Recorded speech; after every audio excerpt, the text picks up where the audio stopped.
Bosku jadi suamiku. Bab 008. 1.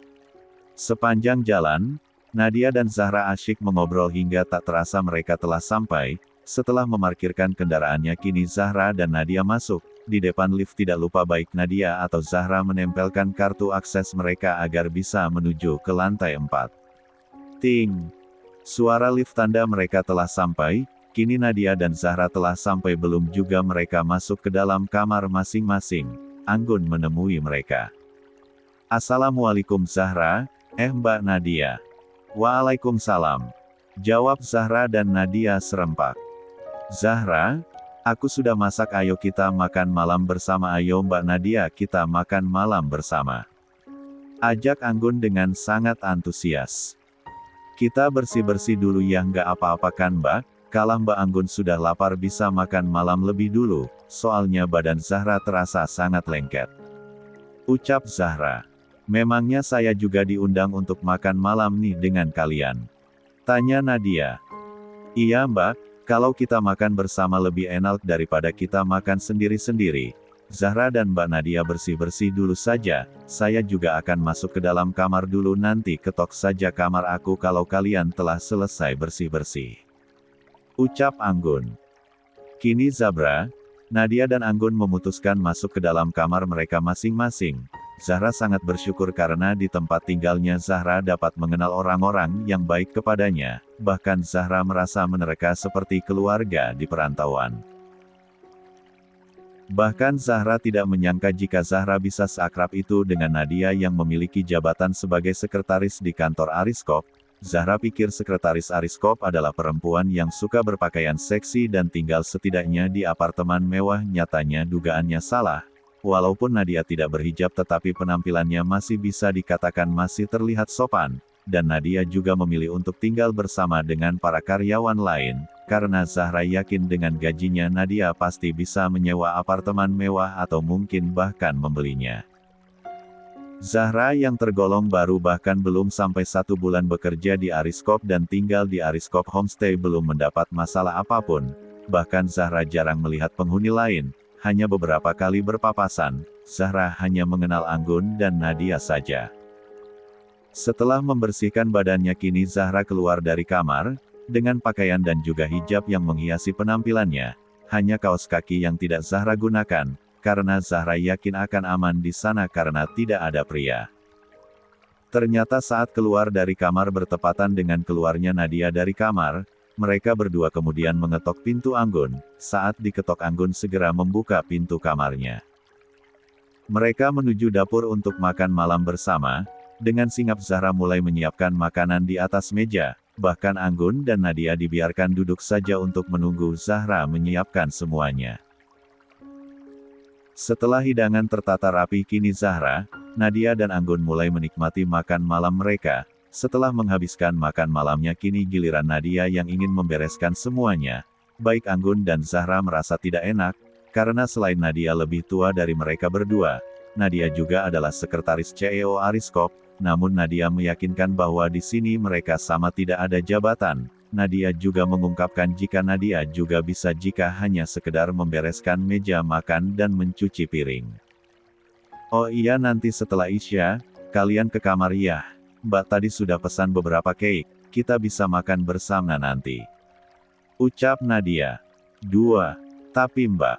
Belum selesai ucapan Anggun sudah dipotong oleh Nadia. Tidak ada penolakan, anggap saja ini sebagai perayaan atas bergabungnya Zahra di Ariskop. Mbak tunggu. Setelah mengucapkan itu, baik Zahra atau Anggun hanya mengangguk patuh. Sementara di tempat, tepatnya beberapa menit lalu, ternyata mobil yang dikendarai oleh Stephen yang membawa CEO Ariskop dan putri cantiknya ternyata berjalan sangat pelan, bahkan Nadia menyelip kendaraan tersebut. Aurel yang sangat penasaran di mana tempat tinggal Zahra terus memperhatikan di mana Nadia menurunkan Zahra. Namun ternyata saat mobil Nadia berbelok, Aurel tidak melihat juga Zahra turun. Dengan rasa penasaran yang tinggi, Aurel akhirnya bertanya kepada ayahnya.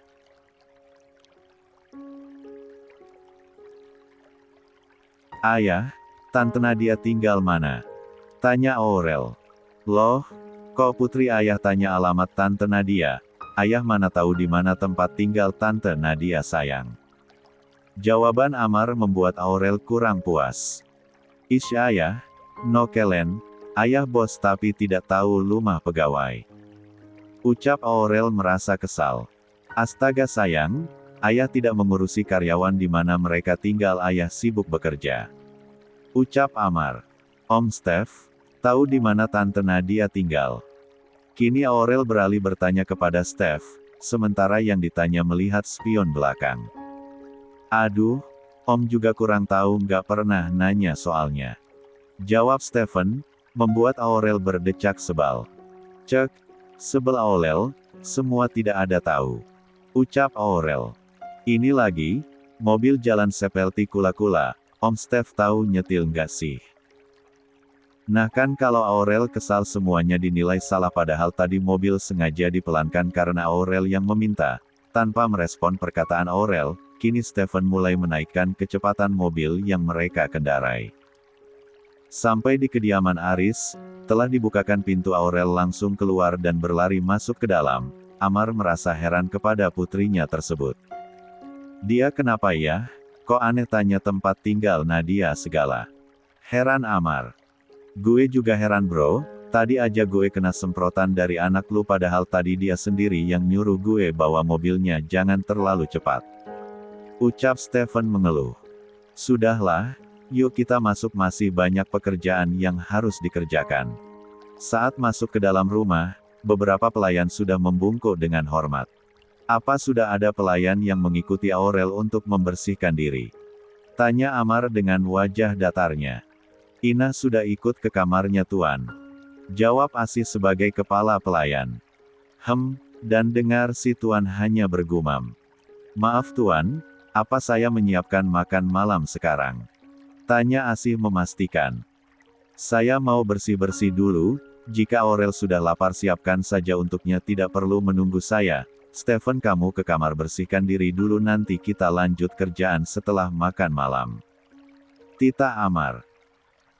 Semua pelayan mulai kembali mengerjakan tugas masing-masing, sementara Stephen masuk ke dalam kamar yang bersebelahan dengan ruang kerja milik Amar yang berada di lantai 1.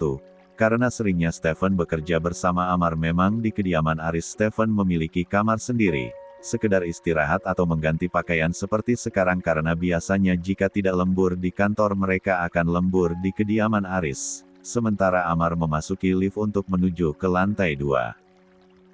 Aurel yang lebih dulu selesai membersihkan diri sudah turun ke lantai 1 bersama dengan Inah. Aurel yang mana ini menggunakan piyama berwarna pink makin membuat Aurel terlihat cantik dan manis, dengan rambut diikat satu ke belakang dan poni yang menutupi dahi hingga di atas matanya yang cerah. Aurel yang membawa boneka kecil miliknya berlari-lari dan sedikit melompat-lompat, membuat Inah yang 3. mengawasinya. Karena jika sampai nona mudanya jatuh dan tergores bisa-bisa pekerjaannya jadi taruhannya. Nona muda jangan lari ya nanti jatuh. Inah memperingati Aurel namun si nona muda tidak menghiraukannya. Saat sampai di meja makan dengan sigap Inah menaikkan tubuh mungil Aurel ke kursi yang memang dihususkan untuk Aurel gunakan. Ternyata sudah banyak menu makanan yang tersusun rapi di atas meja. Ayah mana? Tanya Aurel kepada Asih. Ayah nona masih di kamar untuk bersih-bersih. Kata tuan nona muda silahkan makan terlebih dahulu. Ucap Asih. No, Aurel tunggu ayah. Ucap Aurel. Memangnya nona muda tidak lapar? Tanya Bi Asih. Aurel tidak lapar, tunggu ayah. Baru saja Aurel mengatakannya terdengar suara perutnya, kruk, kruk. Nah kan perut Aurel sudah bikin malu saja. Tuh, perutnya sudah ingin diisi, makan ya non. Bujuk Asih namun Aurel tetap menggelengkan kepalanya hingga Stephen datang ke ruang makan. Loh, kenapa cantik kok nggak makan? Tanya Stephen kepada Aurel. Aurel tunggu ayah, om, Aurel tidak mau makan kalau tidak ada ayah. Ucap Aurel, membuat Stephen mengeluarkan gawainya dari saku celananya lalu menelpon atasannya sekaligus sahabatnya.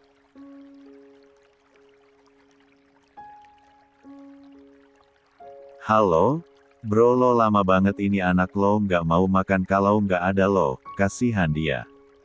Ucap Stephen tanpa jeda membuat Amar mendengus dengan sebal. Iya gue udah turun ke bawah. Ucap Amar. Tunggu sebentar lagi, ayah Aurel sudah menuju ke sini.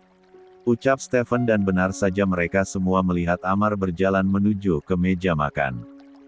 Astaga sayang, kok nggak makan malam kenapa hem? Tanya Amar mengusap kepala Aurel dengan sayang. Aurel ingin disuap ayah. Pinta Aurel dan dengan senang hati Amar mengangguk. Stephen ayo makan, kita masih harus bekerja. Kini Amar, Stephen dan Aurel mulai menikmati makanan masing-masing. Dengan telaten Amar menyuapi Aurel bahkan Amar dan Aurel menggunakan sendok yang sama. Setelah menyelesaikan makan malam mereka, kini Aurel kembali merengek ingin ditemani sampai tidur. Beginilah Aurel jika sudah mode manja dengan sang ayahnya. Lo bisa duluan ke ruang kerja, gue mau tidurin Aurel dulu, ucap Amar membawa Aurel ke dalam gendongannya untuk menuju ke lantai 2 di mana kamar Aurel berada, sementara Stephen masuk ke dalam ruang kerja. 4. Menjadi seorang ayah sekaligus ibu bagi seorang anak perempuan bukan hal yang mudah, meski sudah berusaha untuk memberikan kasih sayang penuh kepada putrinya namun masih ada celah sehingga putrinya kadang merindukan belain seorang ibu.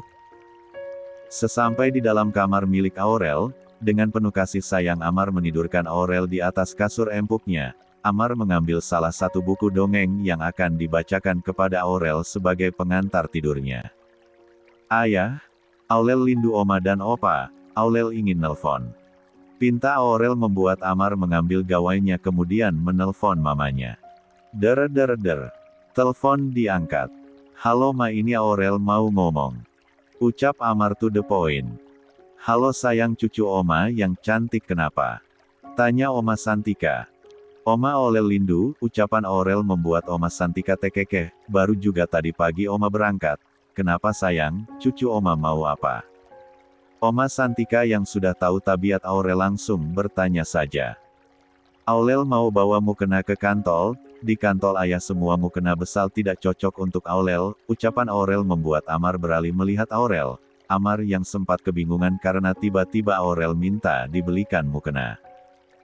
Sayang, kamu bawa saja mukena punya kamu, nanti minta ke Bi Ina untuk mencarinya, terus bawa ke kantor ya, nanti kalau Oma pulang, Oma janji belikan yang baru. Setelah sambungan telepon terputus kini Amar mulai membacakan buku ceritanya sambil mengusap kepala Aurel, karena jika semakin lama Aurel baru terlelap maka semakin larut pula pekerjaan Amar baru selesai. Amar juga kasihan dengan Stephen yang harus menunggunya terlalu lama.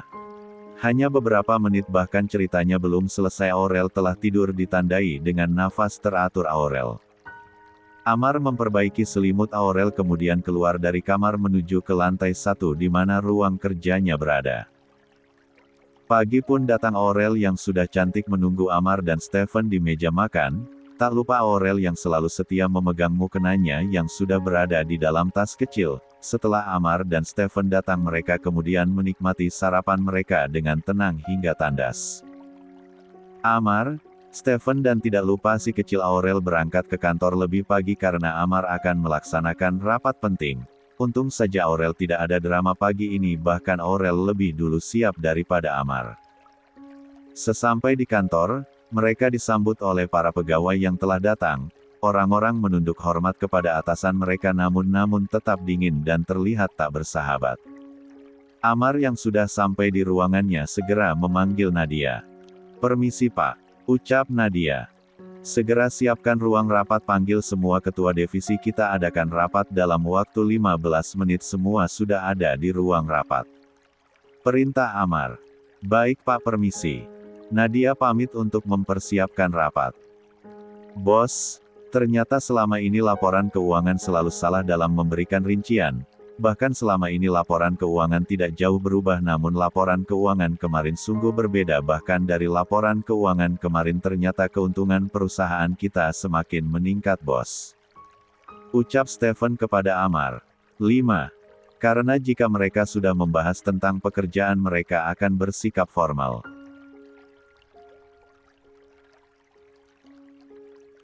Permisi Pak, Semua sudah siap, para karyawan sudah menunggu di ruang rapat.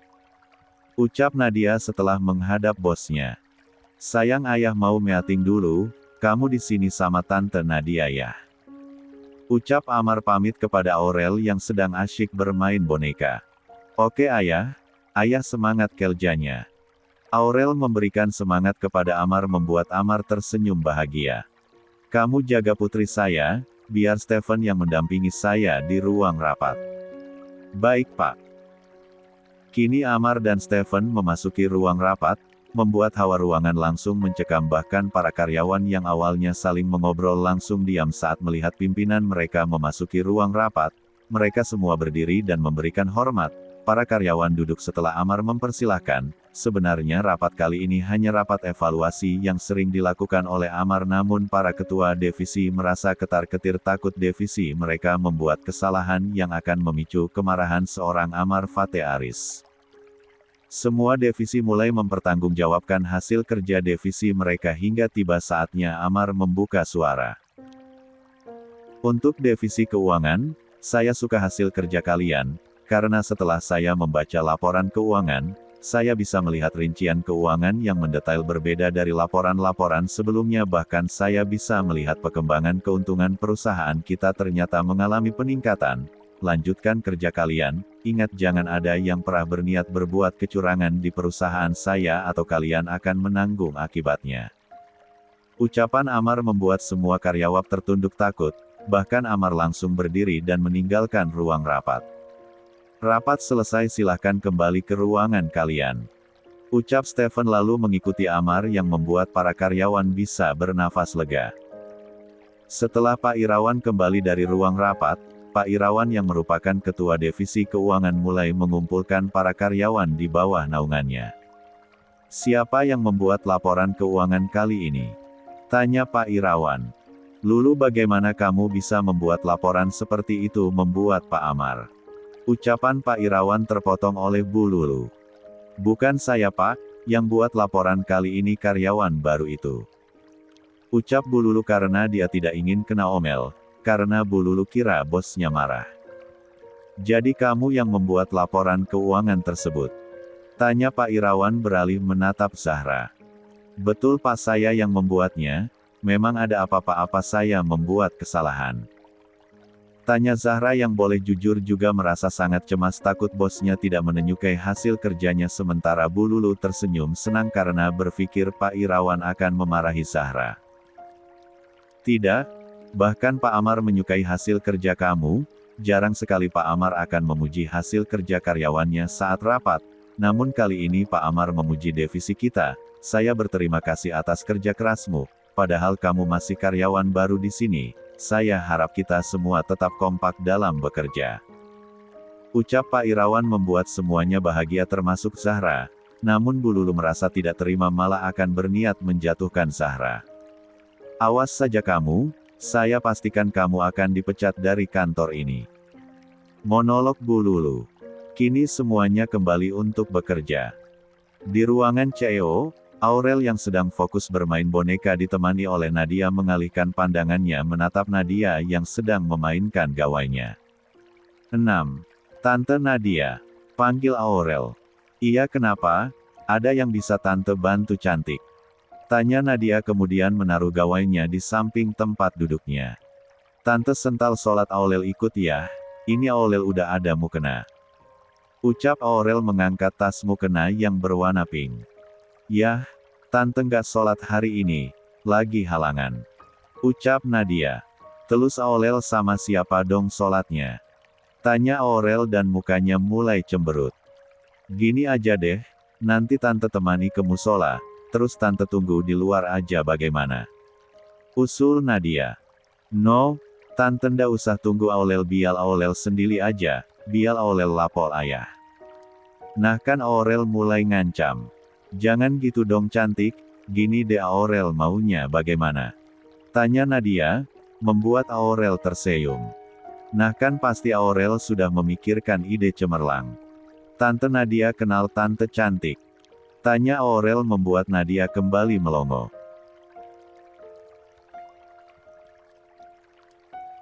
Salah, Tante Nadia kenal Tante Zahla. Kini Aurel meralat pertanyaannya. Zahla? Oh Zahra, iya Tante kenal, memangnya kenapa? Tante tahu rumah Tante Zahla mana? Tanya Aurel lagi, membuat Nadia menganggukkan kepalanya. Zahra itu satu tempat tinggal sama Tante. Tante Zahra dan Tante sama-sama tinggal di homestay Ariskop, yaitu tempat tinggal khusus pegawai di sini. Jawaban Nadia membuat Aurel tambah sumringah.